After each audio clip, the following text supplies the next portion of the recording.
dozen in a row. Anxious, ready. Okay, folks, welcome to another basic rules clinic from District 4.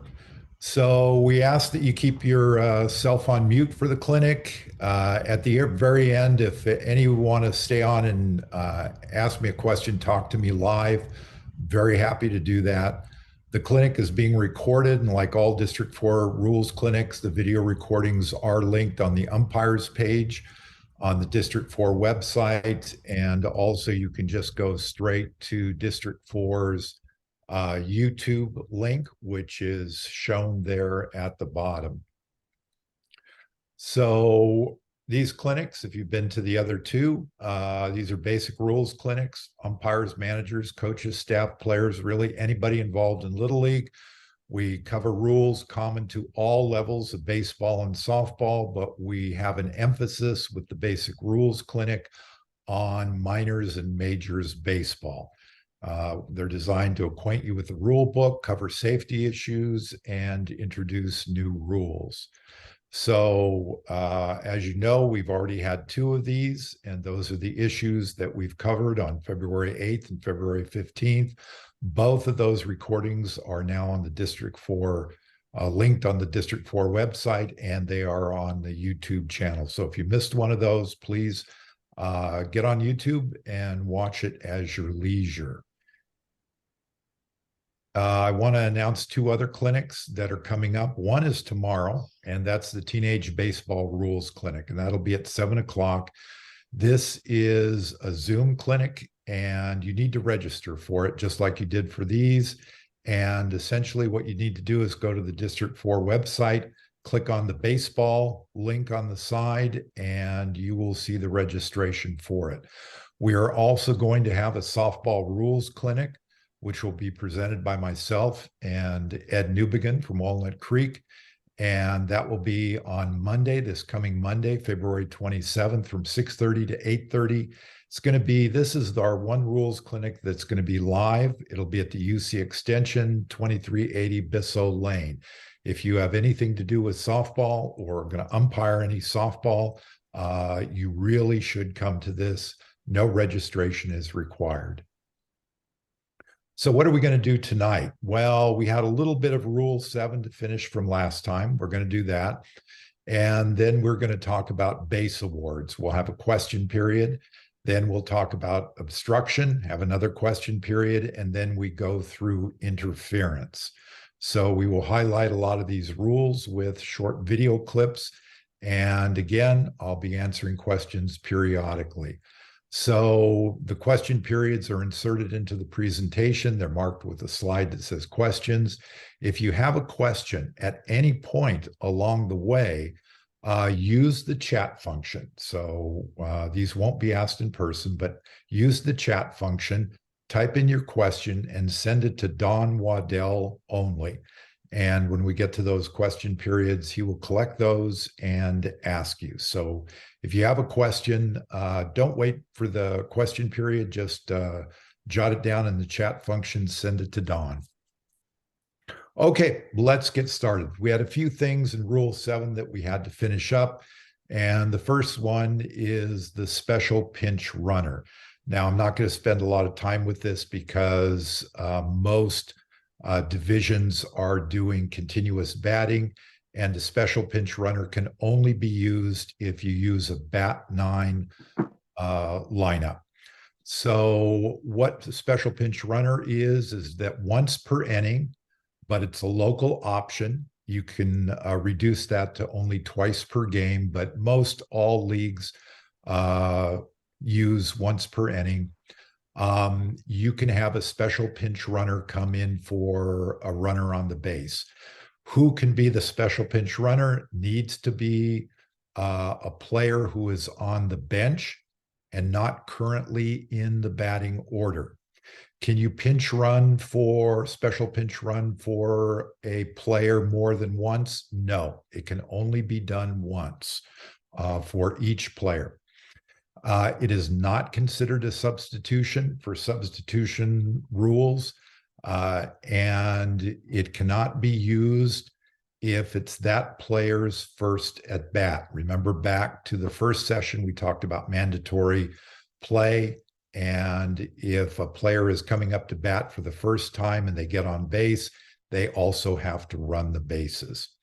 Now, this is not used in interleague baseball. Why? Because in interleague baseball, we are using a continuous batting order.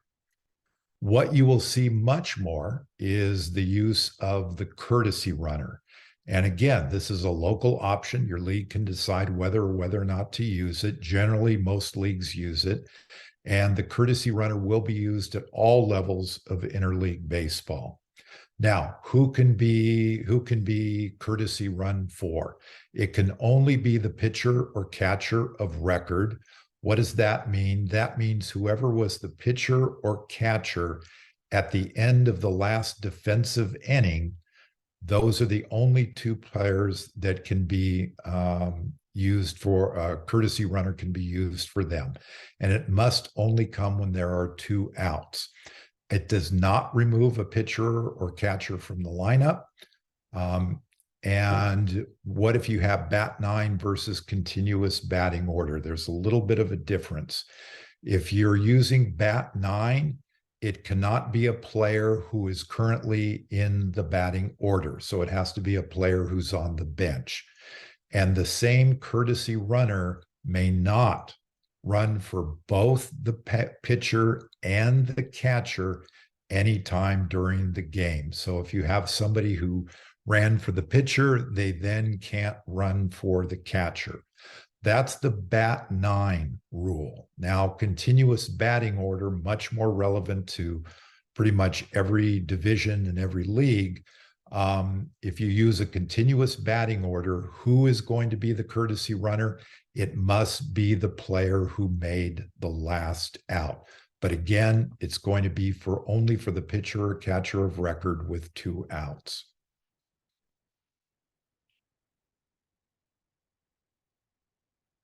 Okay, appeals. So live ball appeal. It is an action by a defensive player who is claiming there was a rules violation by the offense. What are the most common type of live ball appeals?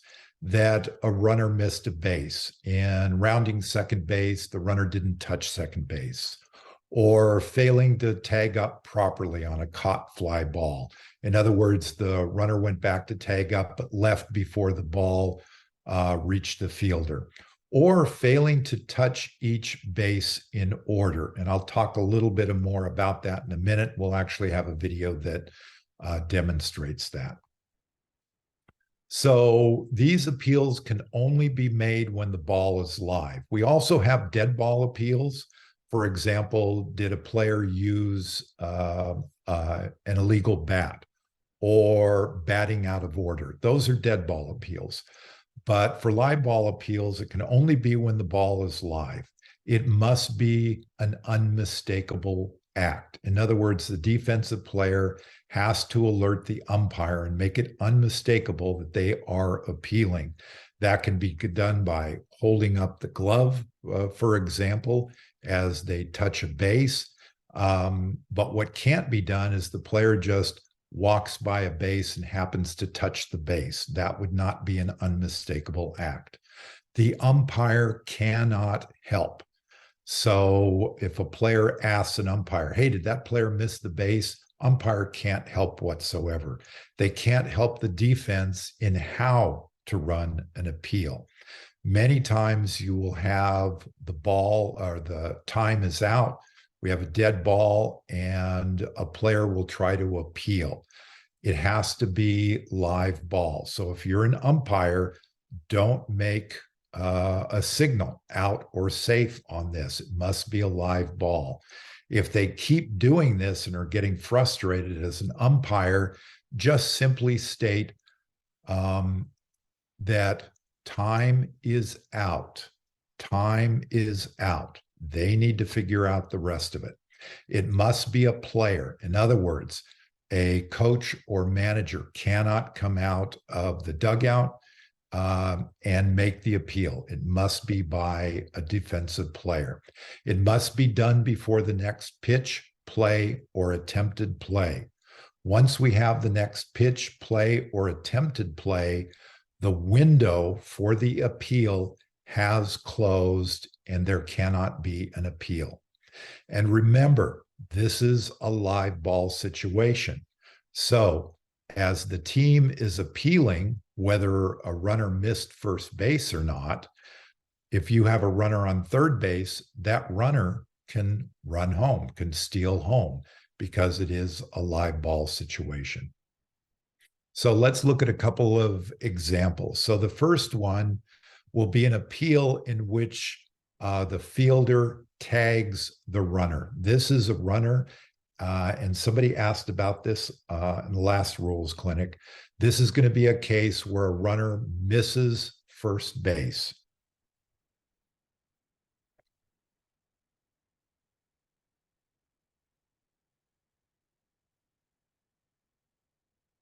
Note the umpire calls safe.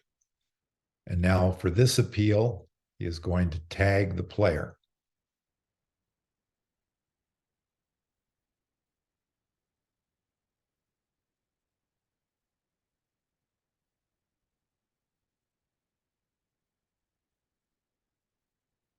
So the umpire is making a safe signal because there was not a tag.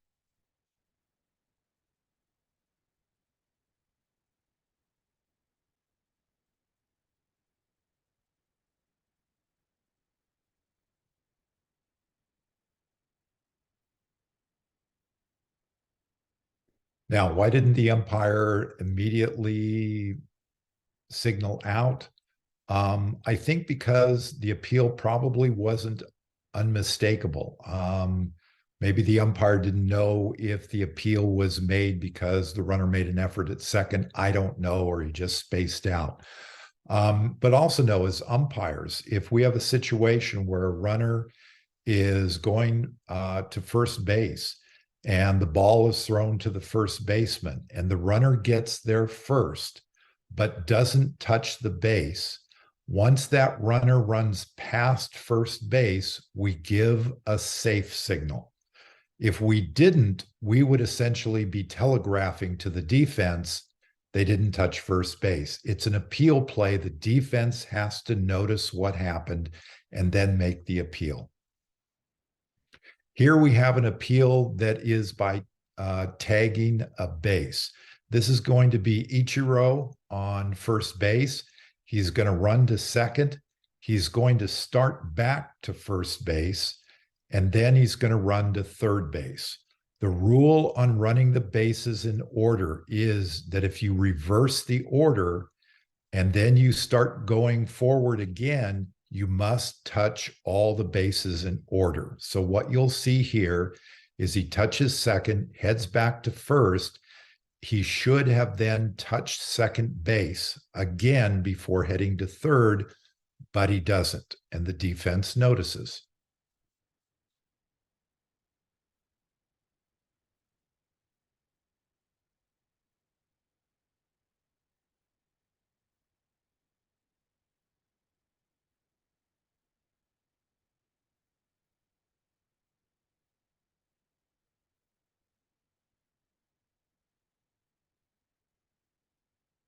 So he touches second, heads back to first. He needs to retouch second before heading to third. That would be running the bases in order.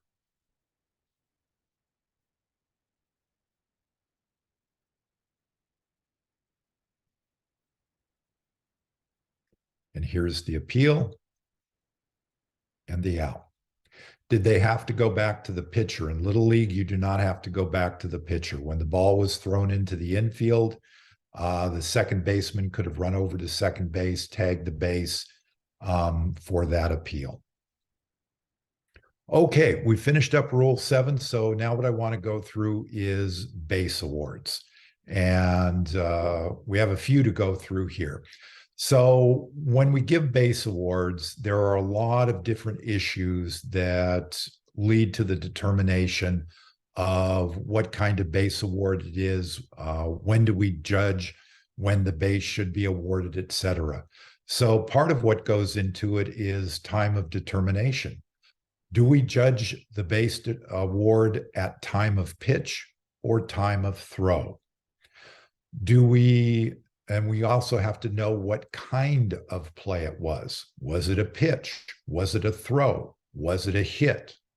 What kind of action was it? Was it a ball that entered the dead ball area on a throw, on a pitch, on a hit? Or was it a ball touched with detached or thrown equipment? And based on all of those issues, we're going to have many different kinds of base awards. 1 base awards, 2 base, 3 base, and 4 base awards. So let's start with the 4 base awards and work our way down. 4 base awards, very simple. And that is, we're dealing with home runs. So a player who hits the ball over fair territory that enters a dead ball area, in other words, hits it over the fence, that will be a home run. If it deflects off of a player, it doesn't touch the ground, but it deflects off a player and over the fence, that is also going to be a home run, a 4 base award. And if a fair batted ball is prevented from leaving the playing field in flight by a glove, cap, or apparel thrown at the ball, that will also be a 4 base award. So if the umpire judged that that ball was going to leave the field, but a player threw a glove up and hit the ball and knocked it down into fair territory, that would be a 4 base award. So here we have a 4 base award based on a ball deflecting off a player and then going over the fence. Probably the most famous one of all, Jose Canseco off his head.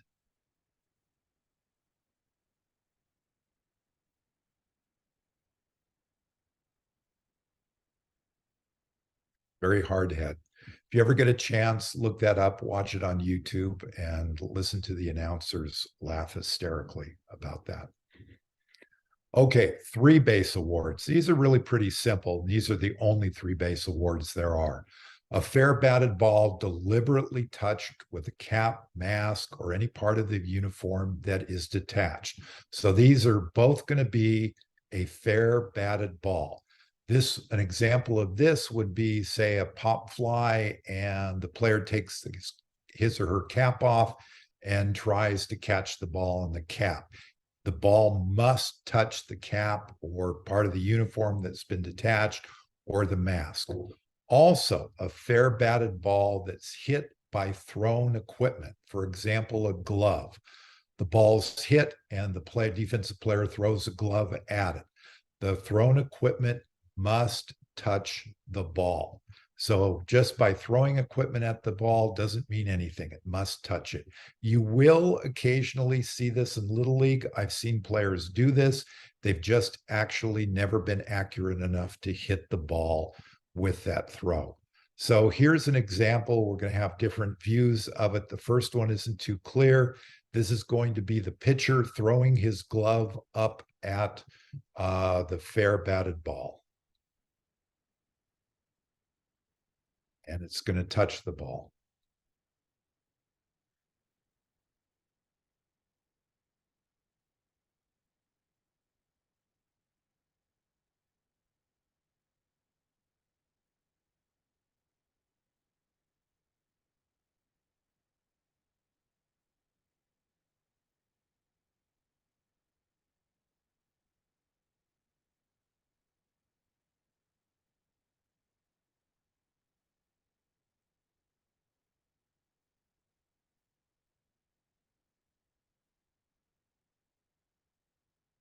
So that will be a 3 base award. This is not an immediate dead ball.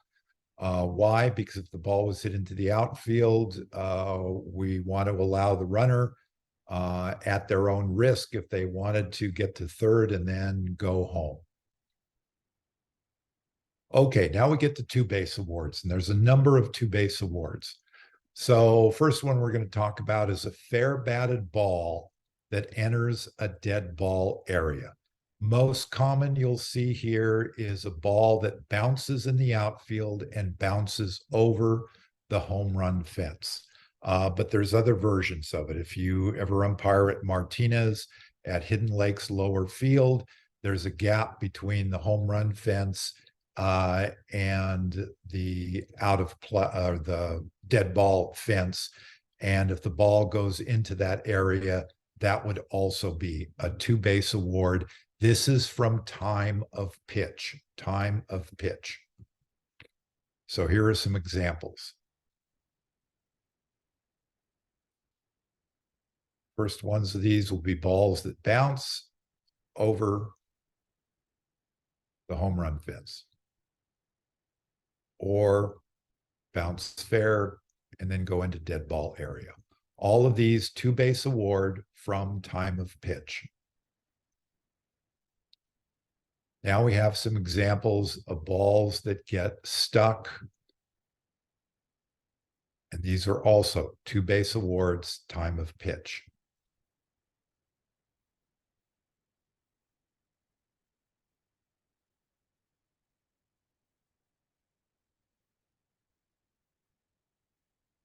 This one's unfortunate for the offense. You figure that runner could probably have made it to third at the very least, but will be limited to second base.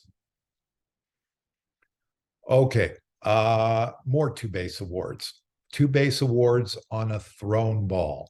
So a thrown ball goes into a dead ball area. So for example, a ball was hit to the outfield and the outfielder then throws it to the infield, but the ball scoots into the dugout. By definition, a dugout is a dead ball area. In this case, it's two bases from the time of throw. If that batter had reached first base and then the ball is thrown, then that runner would be, and it went to a dead ball area, then that runner would be awarded third base. If that runner had not reached first base, the runner would be awarded second base. Now, what if it's the first throw by an infielder? Say we have a grounder to the shortstop, and the shortstop then throws the ball into the dugout. In this case, it's two bases from the time of pitch. Since the batter was at home plate, we will place that batter runner at second base. Now, there is an exception for this on the first throw by the infielder. If that batter runner and all base runners have advanced at least one base before the throw by the infielder, then it becomes two bases from time of throw. You will occasionally see this at the younger levels of baseball. A ball is hit to the shortstop, it just eats up the shortstop. The runner makes it to first base, and for whatever reason, the shortstop still feels compelled to throw to first base, and the ball goes into a dead ball area. In that case, the runner had reached first base, we will award that runner third base. Here's an example of a first throw by an infielder.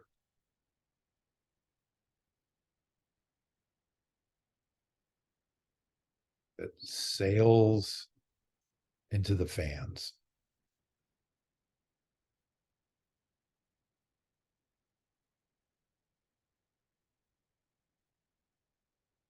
Pitchers are much more accurate throwing pitches than throwing the ball to first base. So that would be a two-base award. Runner gets second base. Two-base awards on a thrown ball.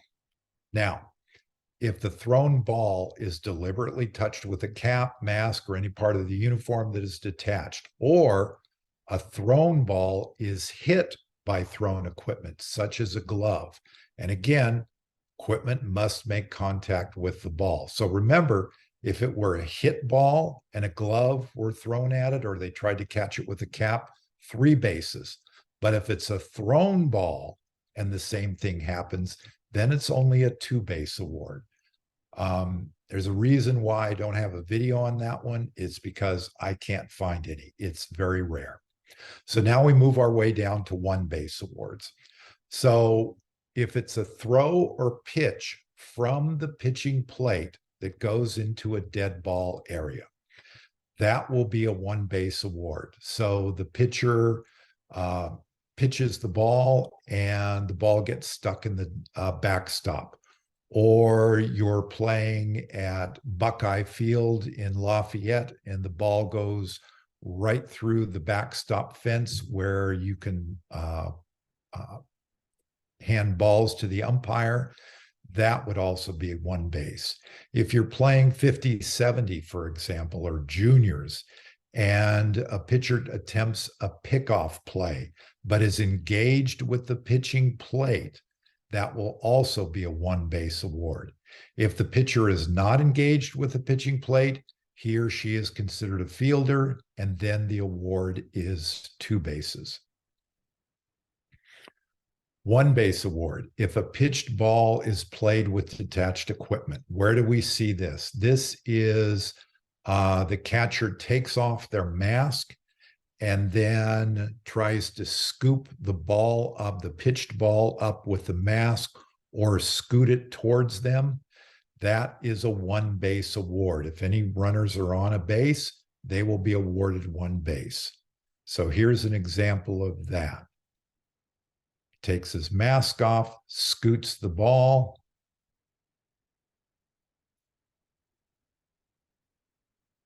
Umpire is calling time. He's announcing what just happened. And the runner at second will take third. The runner at first will take second.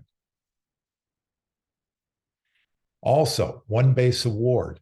A fielder catches a ball, a batted ball, and then steps or falls into a dead ball area.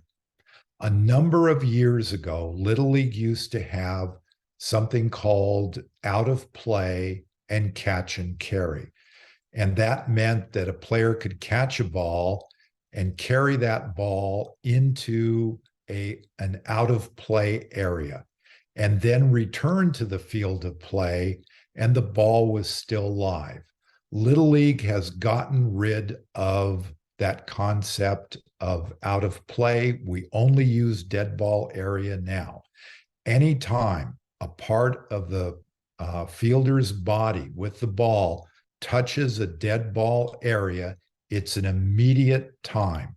So a fielder who catches a ball and then steps into a dead ball area, the catch still holds, but if there were any runners on base, they are awarded one base awards. So here's an example of this. We have one out and we have runners at second and third.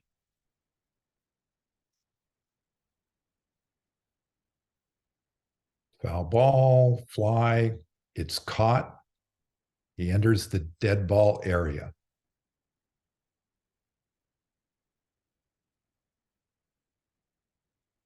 This umpire looks very sharp in doing this. First, he's going to announce the catch.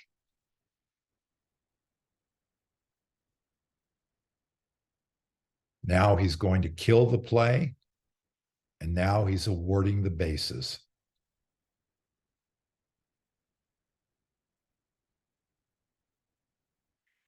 One base awards, well, better having four balls pitched to them, or an intentional walk, or a batter hit by a pitch. That will also be a one base award.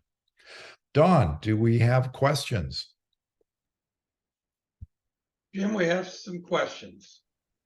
Okie dokie. Let's go back to appeal play. The question is, so we to understand by definition, when a fielder catches a fly ball and returns that ball to the base where the runner was, that is actually a form of an appeal, correct?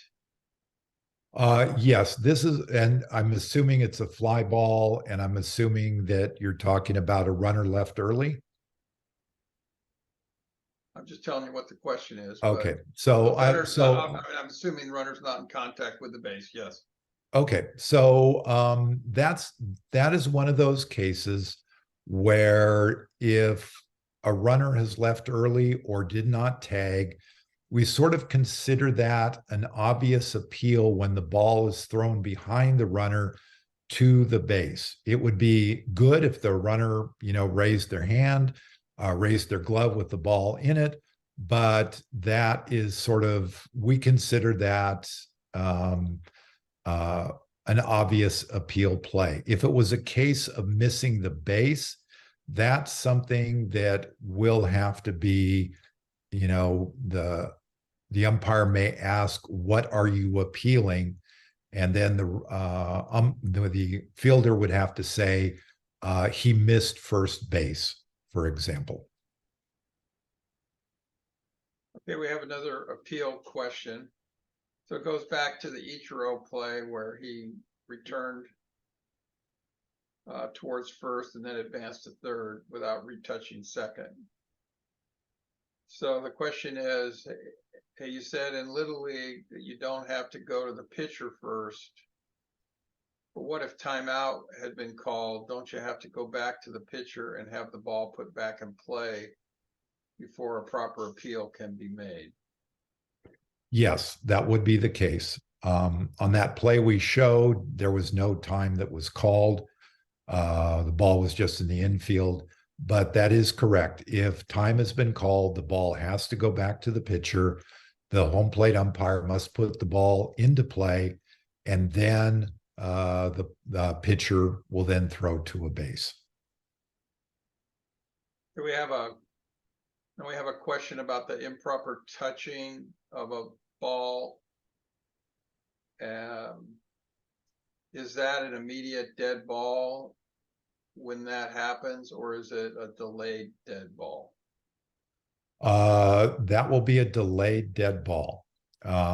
So for example, if it's a hit ball and the player throws their glove, hits the ball, that will be a 3-base award, but it is possible that that player, that batter, is very fast and could make it all the way home. We're not going to kill that play and take away that opportunity from that player. Once the play ends, we will award. If the player did not get to third base, we will place that runner at third base. If they got home, they scored. If they went past third base and put themselves at jeopardy of being put out and were put out at home plate, then the out will stand.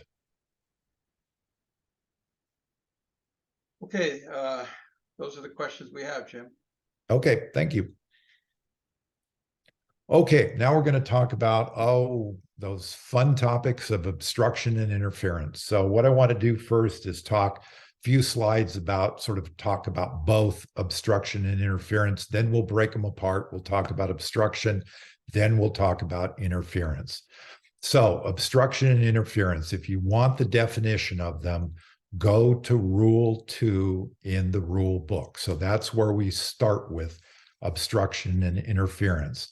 Now, the types of obstruction, the various types of interference, the penalties for them are found throughout the rule book. So to give you an example, for interference, these are all the sections of the rule book where you will find interference mentioned and penalties for it. So it's scattered throughout the rule book. So to understand obstruction and interference, there's a few things we need to be very, very clear about. The first is obstruction is going to be caused by the defense.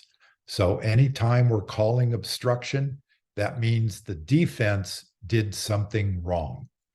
Interference can actually be caused by the offense, the defense, the umpire, or a spectator. Literally anybody who shows up to a Little League game can end up being guilty of interference.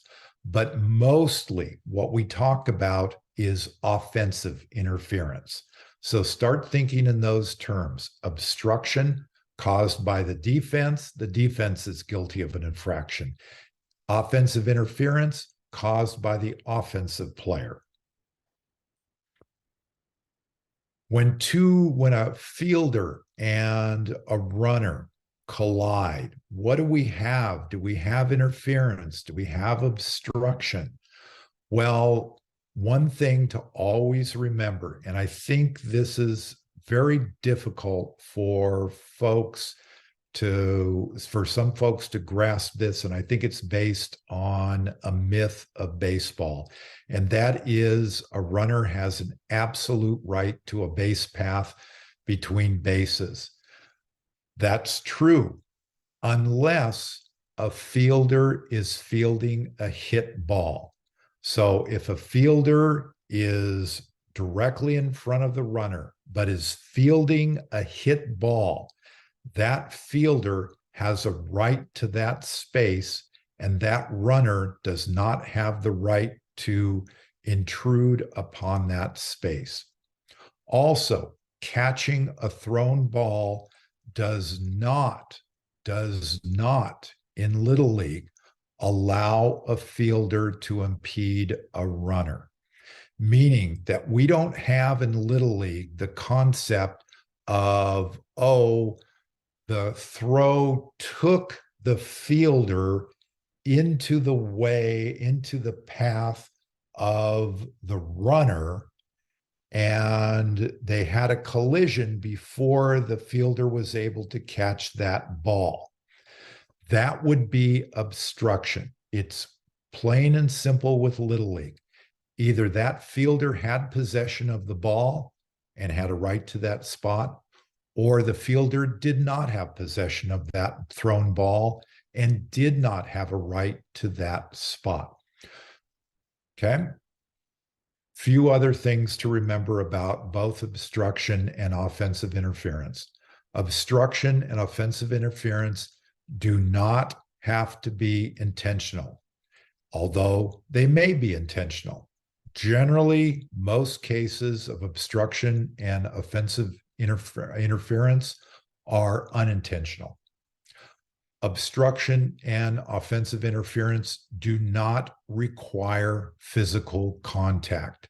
They might involve physical contact, but they do not require physical contact. Obstruction and offensive interference are both a judgment call by the umpire. Was that runner obstructed? Was that fielder interfered with? That is the judgment of the umpire. Okay, so let's start with obstruction. Obstruction, it's the act of a fielder, so it's the defensive player, not in possession of the ball. Remember back to a couple rules clinics ago, we talked about an offensive player with the ball that a runner can't collide with them. They must either slide, avoid, retreat, or give up. But if that defensive player is not in possession of the ball, they may not impede the runner's progress. And again, it doesn't have to be intentional. The vast majority of times, it will be unintentional. We break up obstruction into two types, type A and type B. So we're going to talk about type A obstruction first. What is type A obstruction? This is when an obstructed runner is being played on. In other words, the runner has been obstructed and there's an attempt of a play on that runner. Or another case of type A obstruction is when the batter runner is obstructed before reaching first base. And always remember, anytime a player is in a rundown and obstruction occurs, it will be type A obstruction. What are the penalties? With type A obstruction, unlike type B, type A obstruction is an immediate dead ball, as umpires call time. We award at least one base beyond last base legally touched. So if it's a batter runner obstructed before first base, we're going to award first base. If it's a runner trying to dive back to first base, had achieved first base, trying to dive back to first base, was obstructed, a play on them, we will award that runner second base. If a runner is in a rundown between first and second, we will award that runner who was obstructed second base. And the umpire may award other runners bases also if we believe other runners would have made it to a base had that obstruction not occurred, had we not called time. So here's a couple of examples. This is obstruction before first base. This is a pitcher who's coming over to cover first base, never gets the ball thrown to him, but obstructs the runner before that runner reaches first base.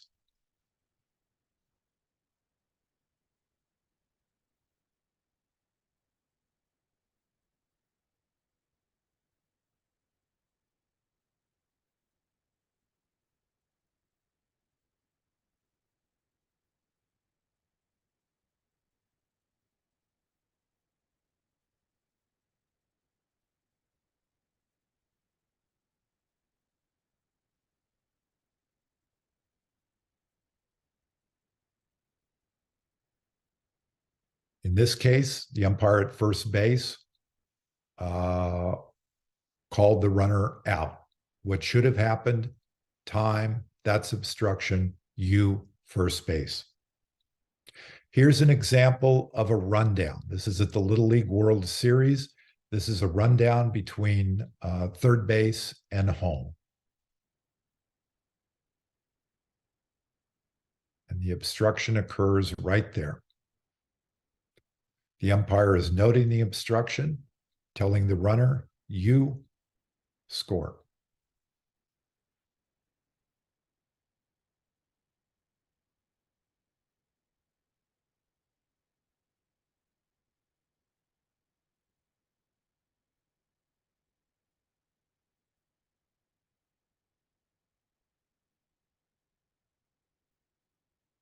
And if you look closely, the fielder actually hit the runner, in the face with his glove.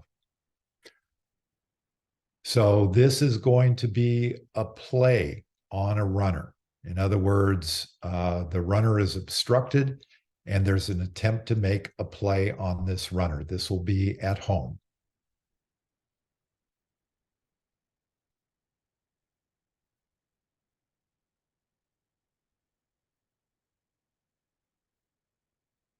The umpire simply called home. What should have happened is time should have been called. So we can see the player coming in. Notice that the catcher does not have possession of the ball. Already at this point, to reach home plate, the runner has to go out of the way. Only here does the catcher have possession of the ball. The runner has already had to go around that fielder. And now the play attempted tag. He was safe, but that was obstruction.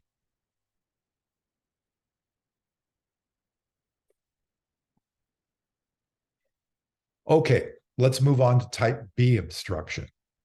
Type B obstruction is when the obstructed runner is not being played on. And this is what you will mostly see throughout a Little League game, is type B obstruction. Example, the fielder is standing on or in front of a base. The catcher standing in front of home plate as a runner comes in and there's no play, but the catcher is blocking the base.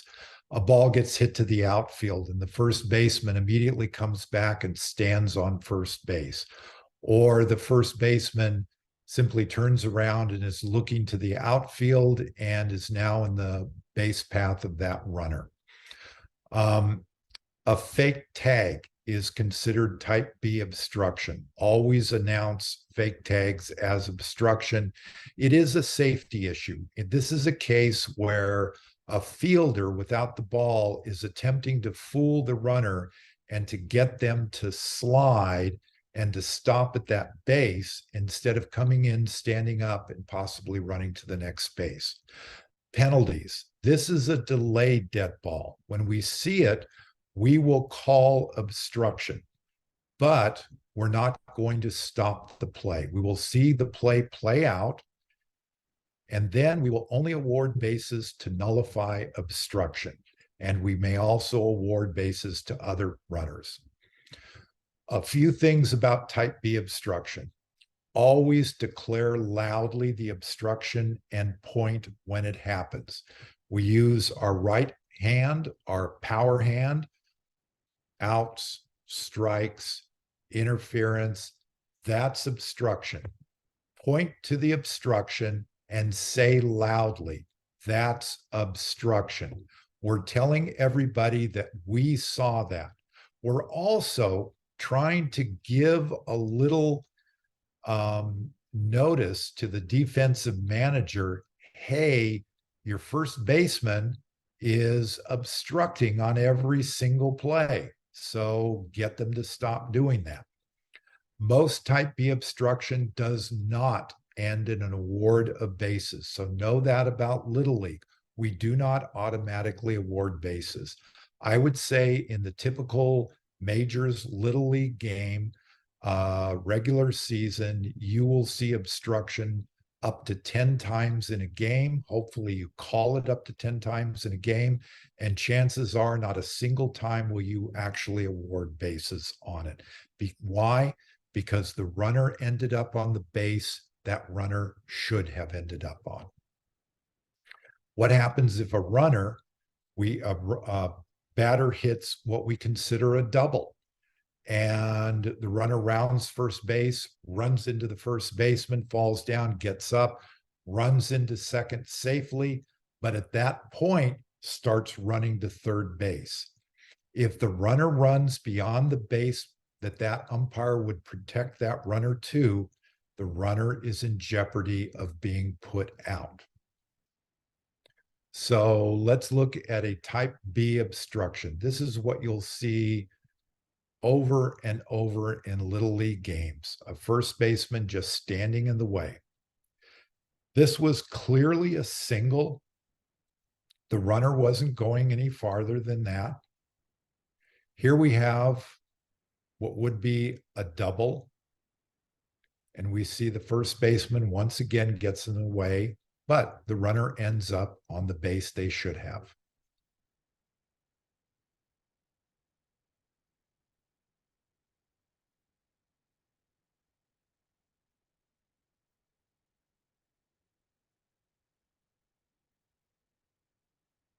So in both these cases, we would announce obstruction. In the first case, the runner got to first base. That's all the farther we were going to protect that runner to. And they stayed at first. So no bases awarded. In the second play, the runner ended up on second base, the base we would have protected that runner to. So again, we're not going to award bases on these. Here is an example of obstruction. This will happen between second and third base. With the runner at first base will be obstructed between second and third. Will also actually be obstructed at third base too. This is a type B, so the obstruction occurs.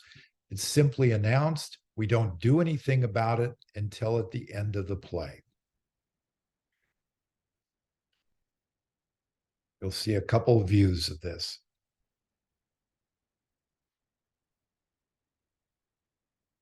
Here, the umpire isn't going to call him out. He's going to call time. He's going to announce the obstruction happened, and he awards him home. So watch between second and third, right there. And then again.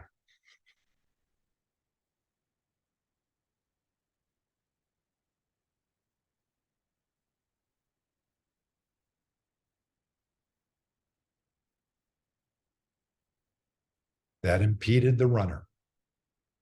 That also impeded the runner. Very, very rare you're going to ever see a runner get obstructed twice on one play. Okay, Don, that finishes up our section on obstruction. Do we have any questions? Jim, we have a question on interference. Are you going to cover that next? We will. We will cover interference next. Okay, so we'll hold that question until after you're done. That's all we have. Okay, thanks. Okay, now we're going to go on to interference. We're going to focus mostly on offensive interference, but at the very end, and I don't know if we'll be able to get to it today, We'll also talk a little bit about umpire interference and coaches interference. So, but for right now, we're going to focus on offensive interference, a runner or a batter interfering with a fielder. So, offensive interference, it's the act by the offense that interferes, obstructs, impedes, hinders, or confuses a fielder attempting to make a play. It does not need to be intentional. Whenever we have offensive interference, we will always have a few things. One, we will have a dead ball. We will call time, either immediate or delayed at the end of the play, but we will call time. We will always get an out with offensive interference. So know as an umpire, when you call offensive interference, somebody is going to be called out. We will hunt down and we will look for somebody to call out. Runners not advancing unless forced. And if we're going to call interference, we're going to send the other runners back to the base at the time of pitch, unless they were forced to advance. Okay, let's start going through the various iterations of interference. We're going to start with runner interference.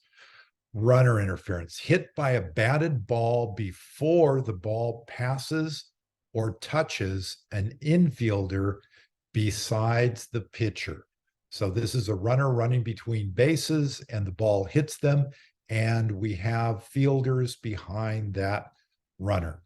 This is an immediate dead ball. The runner is out. Now, the batter, we're not going to penalize the batter for something the runner did, so we're going to award the batter first base. Here are a couple examples.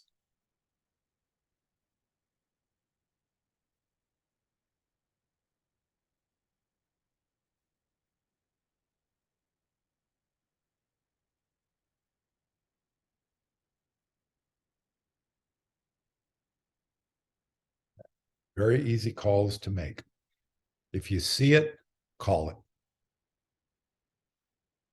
Another form of runner interference, running into a fielder attempting to field a fair ball, a fair batted ball. So remember what we talked about, that runner has the right to that base path unless a fielder is attempting to field a fair batted ball. The runner must yield to the fielder fielding the ball. What do we have? Immediate dead ball, runner is out, batter is awarded first base, runners will return unless forced. So here we have an example between second and third base of a runner running into a fielder attempting to field a hit ball.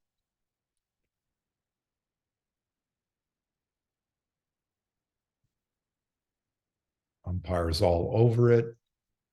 I have no idea why this runner is surprised by this call. Attempting to field the ball, struck.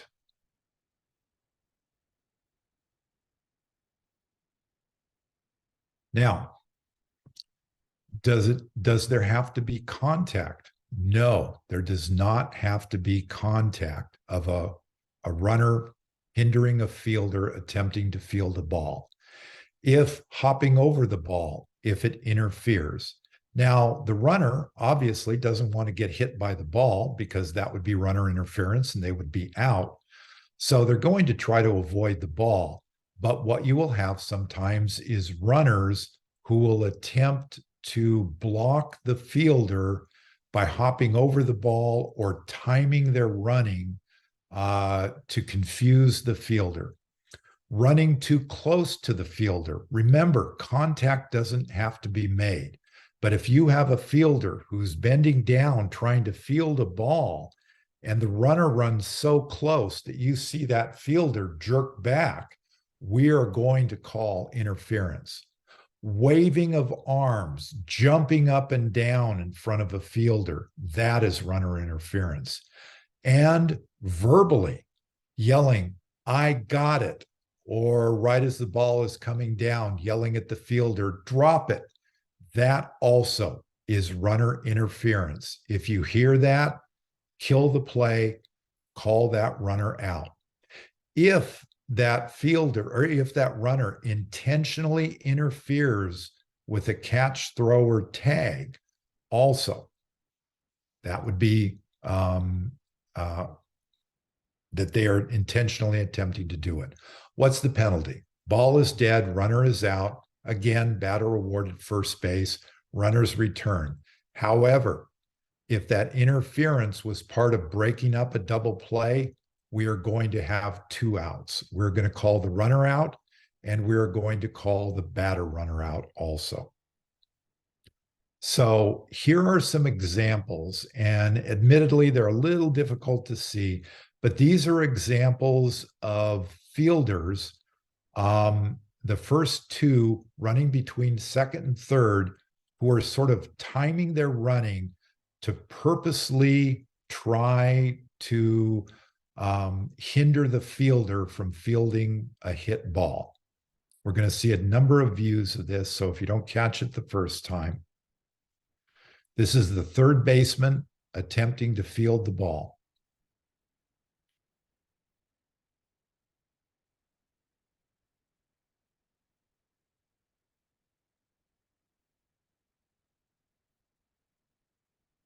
Runner is stopping, timing, jumping out of the way just at the last second. That's a judgment call.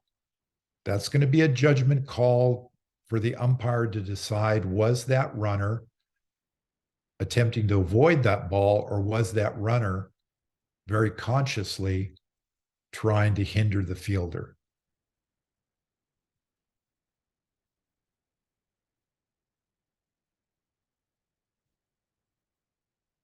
That runner could have easily ran at full speed and not gotten hit by that ball. This one's a little more obvious. The player actually stops, waits for the ball to come towards them, runs towards the ball, and then runs to third, right in front of the fielder.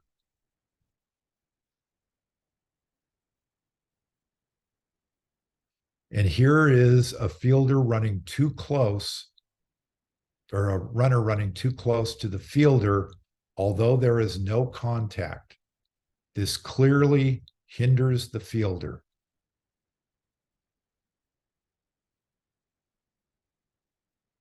You can see the fielder trying to take evasive action so they don't get hit.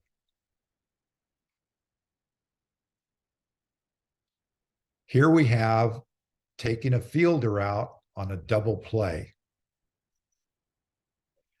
Had that player went standing up or sliding into second, no problem. But what the fielder does, or what the runner does, is then runs right towards the fielder. That should be a double play. Runner interference can also be intentional. This is the old Alex Rodriguez play where Rodriguez, A-Rod, tried to hit the ball out of the fielder's hand as he ran to first base. This one is going to be at home. So watch the runner's right hand as that runner comes into home.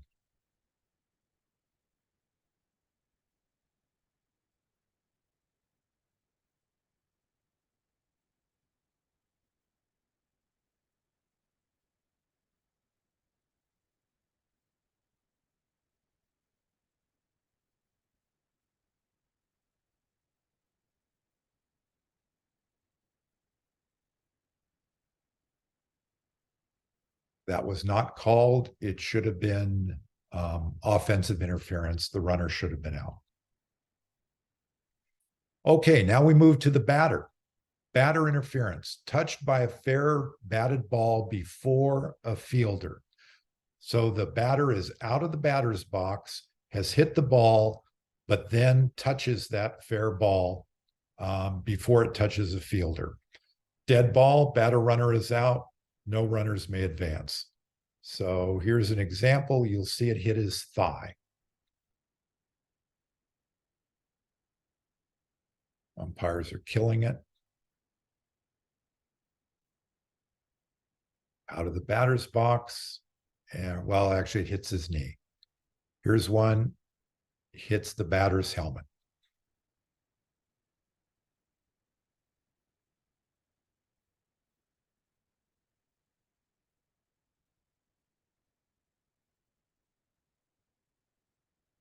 Another kind of batter interference is if the batter hinders a catcher or fielder fielding a ball. Remember, that fielder has a right to field that ball. Dead ball, batter is out, runners return. So here's an example of a ball going up the first base line.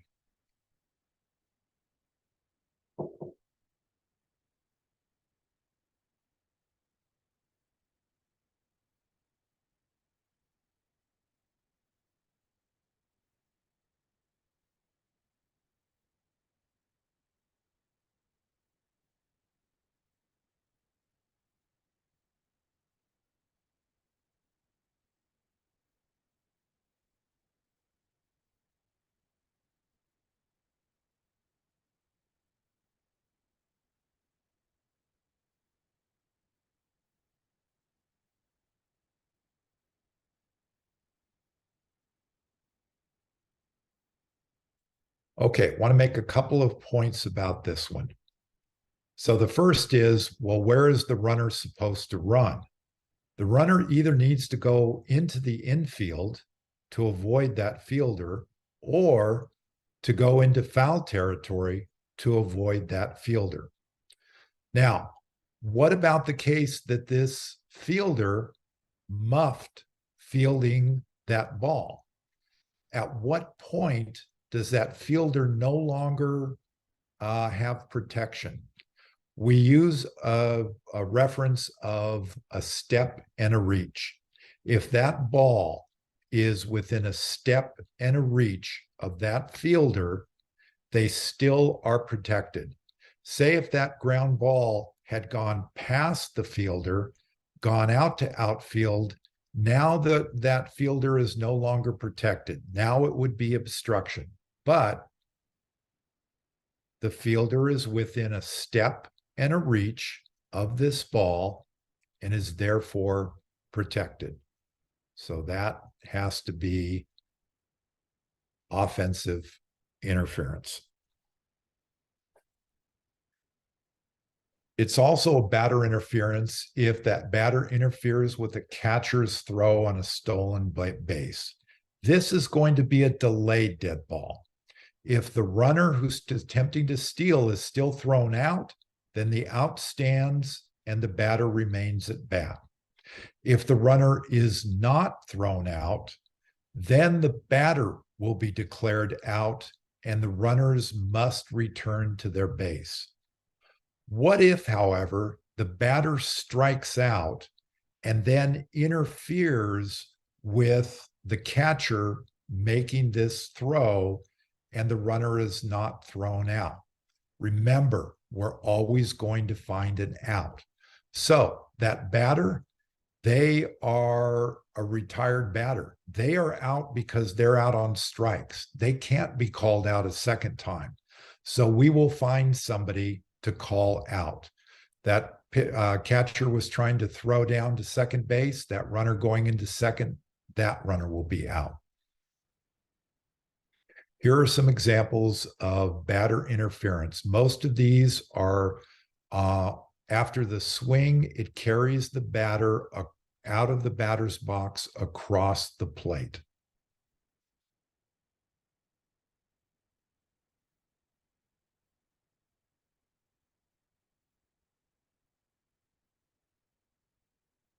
You can see the umpire isn't killing it. He's merely announcing that you have interference, then waiting to the end of the play and calling time.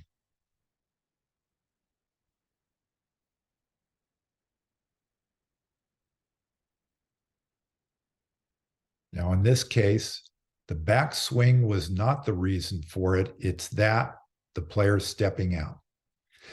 This is another one that we'll see a lot of in Little League, and that is a runner stealing third base.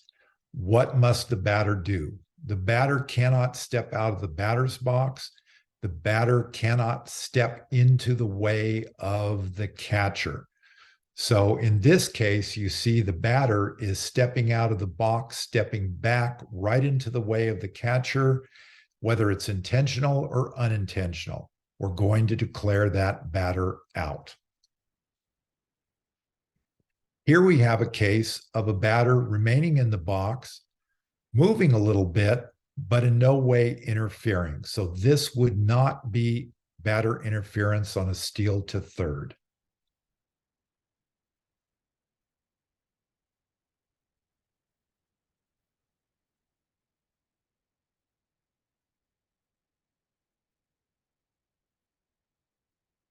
Unfortunately, that player was actually declared out for batter interference. Okay, so one of the things we have to distinguish in batter interference is what we call follow through. In other words, what if the player swings, the batter swings, and the follow through of the bat going behind the batter then hits the catcher? This is a different kind of interference. And basically, if you go through the rule book, it does not mention it. If you go, however, to the Little League Rule Instruction Manual, you will see the term follow through used. What is this? This is a delayed dead ball. Remember, the catcher has a right to try to throw that runner out. It's a delayed dead ball. What if that runner is not thrown out? Then we're going to call time. The batter is not out, and we're simply going to return the runner back to the base that they started on. So here is an example of follow through, or what is also referred to as backswing interference.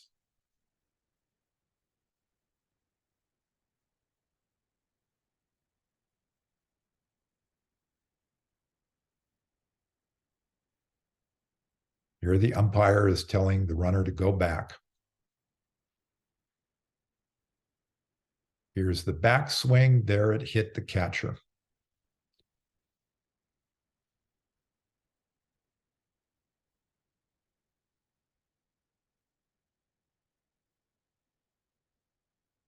Okay, some more batter interference. Boy, batters can interfere a lot, huh? So this is, we have a batter, and that batter interferes with a play at home plate with a runner from third base attempting to score. What we're generally going to see here is on a pass ball or a wild pitch, that runner from third trying to come home, and the batter interfering with the catcher and the pitcher covering home plate, interfering with their throw. Who's out? Well, it depends on how many outs we already have. With less than 2 outs, we will call the runner out. The batter will remain at bat, and no run will score. With 2 outs, we are going to declare the batter out, and we're not going to allow the run to score. Why do we make this distinction? Basically, we're trying to penalize the offense as harshly as we can. With fewer than 2 outs, are we going to call the batter out, the runner out? The harshest penalty is to call the runner out, because we're going to take that runner off of third base. We're not going to allow a score. With 2 outs, the harshest penalty is to remove that batter, but also not allow that run to score. So here we have an example of batter interference. It's not intentional. He tries to get out of the way. He just goes to the wrong spot. Umpire is calling it.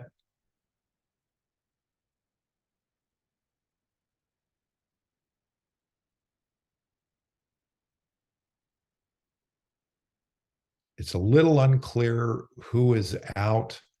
But in this case, when this happens, the play is over. Make sure you call time. Make sure you're announcing what kind of interference it is. He's pointing to that batter. Make sure you make clear who is out and if that run does not score, which it will not score. Okay, again, a batter who has now become a batter runner is going to interfere with a runner's lane violation. So a first couple things to get clear with runner's lane. The runner's lane is that lane which is on a small diamond field, 60-foot field, is the last 30 feet. On the big diamond, it's the last 45 feet between home plate and first base. The running lane is 3 feet wide, and the lines are considered part of the lane.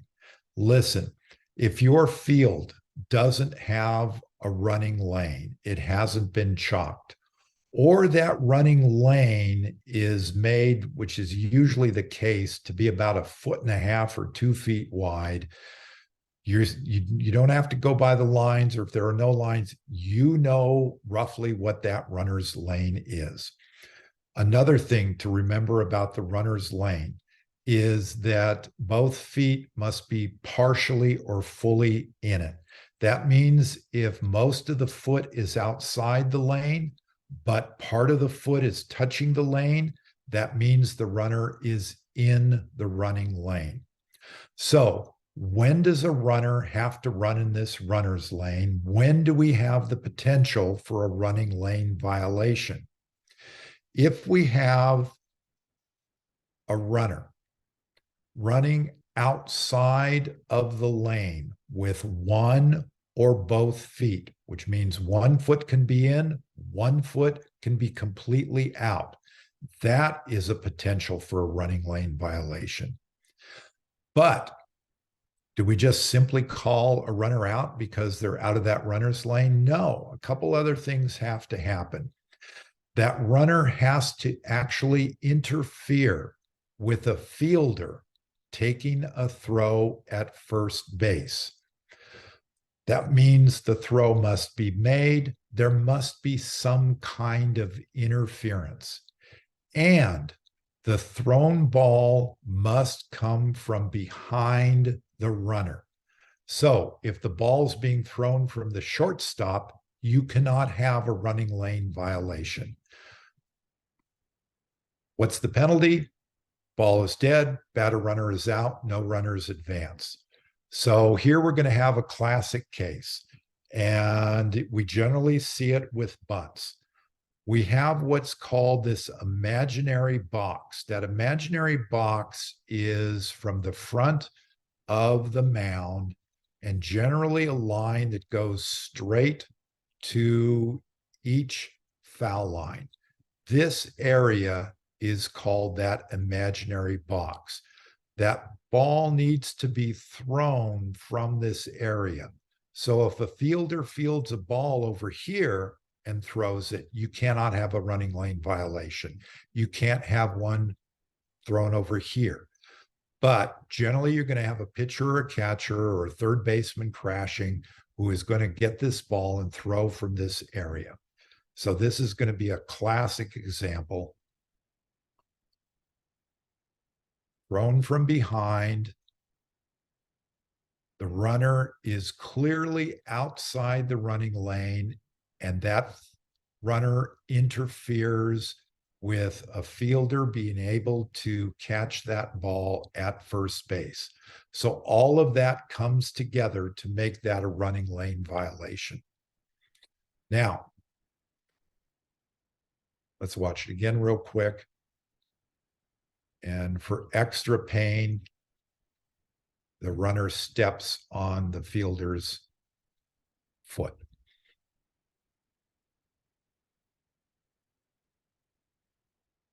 Okay. Now, here is going to be an example of a runner running outside the runner's lane, the ball coming from behind. But what we have here is, does this runner actually interfere with the throw? This is a very poor throw. Another pitcher not able to throw to first base and basically airmails this ball.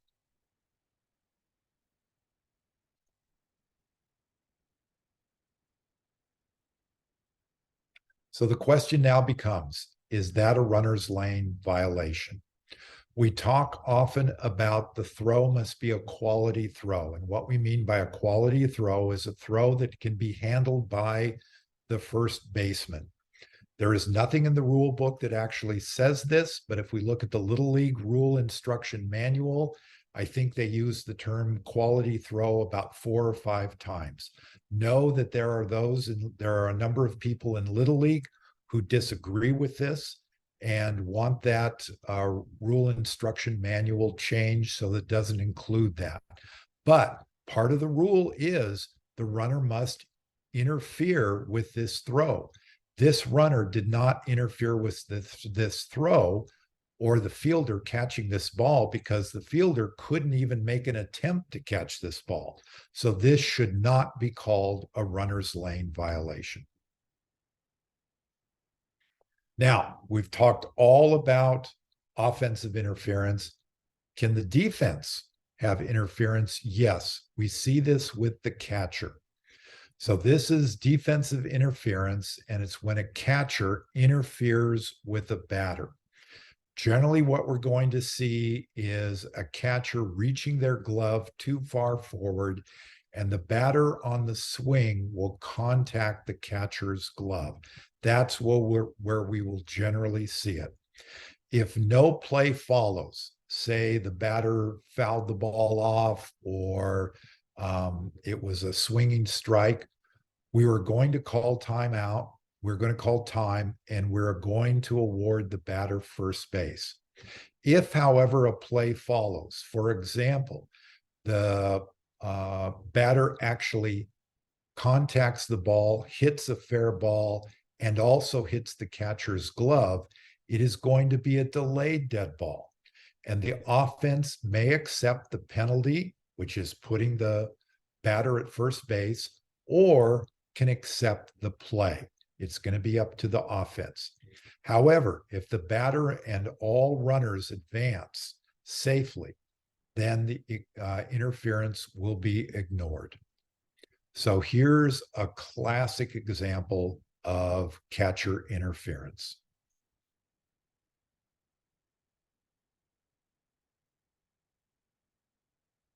So I want to make a few observations here. One, how do we know there's been catcher interference? Well, one, the glove is hit off the catcher's hand. That's probably the most obvious. As an umpire behind home plate, we're also trained to listen. We will hear a tick of the bat hitting that glove and then perhaps hitting the ball. So we listen. We will also perhaps see it. The other thing we'll notice is, what does the catcher do? If we suddenly see a catcher grab their hand and jump up and down and start crying, we pretty much know we have catcher's interference.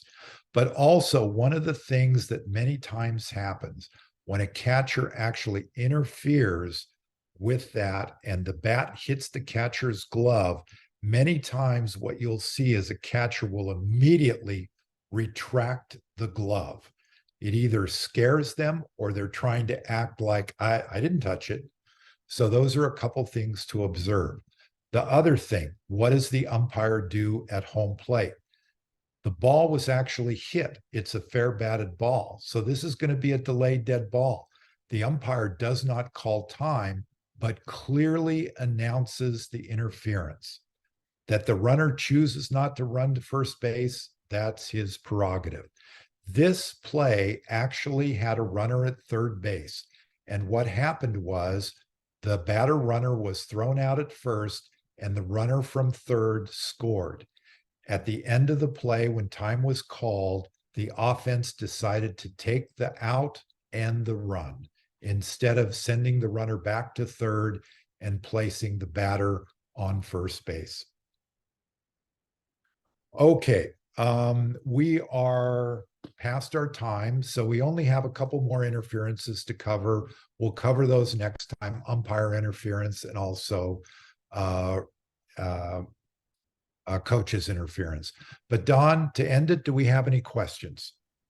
We do, Jim. We have 2 interference questions. Okie doke. The first one has to do with runner interference. If a runner hops over a batted ball in the infield, but the infielder still makes the play and throws out the batter, that would not be interference, would it? If we believe that that fielder was not purposely, intentionally interfering with that fielder, and if we believe that hopping over was not too close to the fielder, for example, we would not call interference. But simply because the fielder fielded the ball cleanly and threw the runner out, we do not negate the interference. In other words, we do not wait until the play is over and to see what happened before we call it. If we think interference has happened, we will immediately kill the play at that point. But does a runner have a right to hop over a ball? Absolutely. They don't want to get hit by the ball. I hope that answers it. Okay, the second question is a bit of a complex question. I'll read it. I'm trying to understand what we talked about last week with runners coming into a play where trying to be tagged and having to go around or give up or slide. If a runner coming in makes contact with a fielder, is that considered interference? Couple points on that. First, what we talked about last week in terms of the runner must slide, avoid, give up, retreat. That was the case in that case was if the fielder is in possession of the ball. So what we're talking about with these examples of interference is that the fielder is not in possession of the ball. The only case would be if the fielder had possession of the ball and the runner is trying to intentionally hit the arm and knock the ball out. So these are cases where the fielder does not have possession of the ball. And then it's going to come down to the fact, was the fielder attempting to field the ball? And if they were, then they have a right to that spot. The fielder or the runner cannot interfere. If, in fact, the fielder was not in the active act of fielding the ball, then that fielder must get out of the way of that runner. I hope that answers that question. But if you want to stay on afterwards and talk to me more about this, I will be happy to. Okay, those are the 2 questions, but I'm going to give a little pitch. Jim's talked a couple times about the right call manual. This is the right call manual. This is last year's. The 2023 manual is not yet published. How do you get this? You join the umpire registry at littleleagueumpire.org. You join the umpire registry and it's available there for viewing and downloading. And the rule instruction manual has most of the interpretations that Jim's been referring to throughout the series of our sessions. Okay, that's what we got, Jim. Okay, 1 second here. So I just want to remind you, we have one more rules clinic, and that's going to be on Wednesday, March 1st, 7 to 8:15. We are going to finish what we didn't finish here, which is just, we'll get that done very quickly, umpire interference and also coaches interference. And then what are we going to cover? We're going to cover the pitcher, we're going to cover the umpire, and I will also have a series of slides that will go through District 4 minor and major division baseball interleague rules. So that's what we'll be covering next time. I also, once again, want to make this plea. If you're going to do any teenage baseball, coach, umpire, play in it, please come to our Teenage Baseball Rules Clinic. It's on Zoom tomorrow at 7 o'clock. You got to register. And if you have anything involved in softball, please come to our clinic in person on Monday from 6:30 to 8:30 at the UC Extension. And if you go to the softball website on our Little League District 4 site, you will see that announced. So that is all we have, Don. Thank you, folks, for attending. Appreciate all of you taking your time to be here.